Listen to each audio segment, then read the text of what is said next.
Hey sports fans, welcome to The Athletic. I'm Coach Nick, and I want to share with you my latest insights into the NBA game. So what do you say? Let's get inside Coach Nick's brain.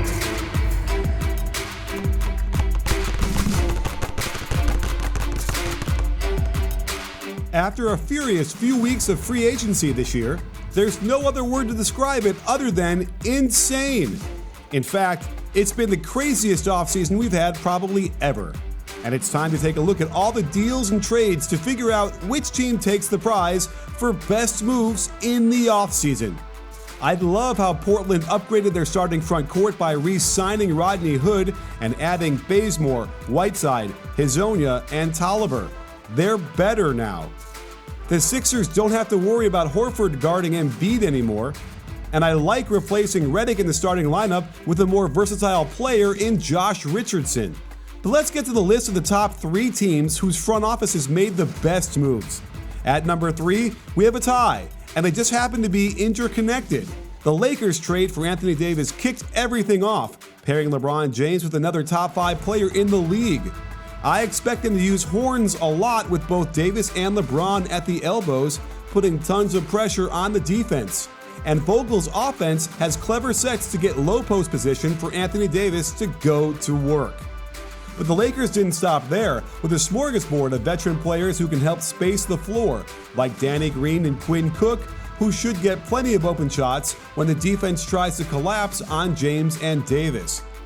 On the other side of this trade is the Pelicans. If health is not an issue, David Griffin pulled off an incredible feat, restocking the pantry after the departure of Davis. Alvin Gentry now has some long and athletic athletes to make his fast-paced system really go. Lonzo Ball should have a resurgence, revamping a transition game that ranked 29th in the league last year for New Orleans. Brandon Ingram gives the Pelicans a wing scorer that can put the ball on the floor, something they haven't had for at least 3 years.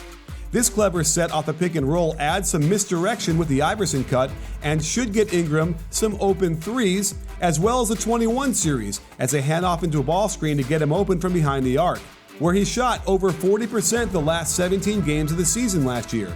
So there's hope he can stretch the floor.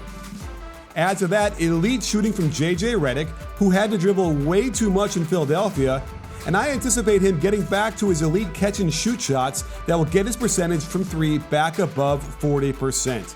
If that wasn't enough, they now have Derek Favors to man the post, a really nice fit who won't have to do too much, and Josh Hart is one of my favorite players, a guy who can fill a lot of holes on both sides of the ball. But that wasn't the only addition.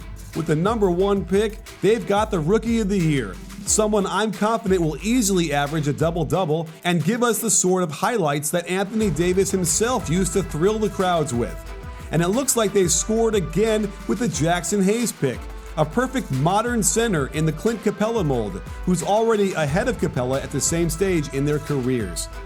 At number 2, you've got to go with the Brooklyn Nets. And it's possible the only reason they're not number 1 is because of the Achilles injury that will sideline Kevin Durant for the year.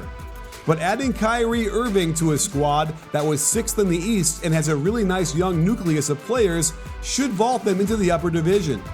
Kyrie will no doubt run the show, and there's hope that along with his incredible finishing at the basket and elite marksmanship from deep, he'll continue the upward trend of assists that started last year and allow his talented teammates to bear some of the load. DeAndre Jordan is a rebounding machine and someone that can collapse defenses with the threat of the lob out of the pick and roll, but the additions of Taurean Prince and Garrett Temple are low-key awesome moves, giving them a solid rotation alongside the very talented Karis LeVert.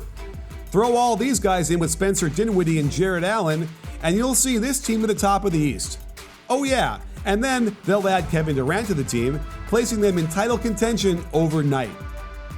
At number 1, we've got the surprise of the summer, the LA Clippers. The Kawhi watch was kept amazingly secret, and not only was it a bomb when he announced he was coming to LA, but they pulled off a trade with OKC to get Paul George as well. You put Patrick Beverley on the floor alongside them, and you've got the best defense in the league. Both Kawhi and PG are elite pick-and-roll players, and the 21 series Doc Rivers employs will no doubt open up all sorts of lanes to attack the rim for easy shots in the lane.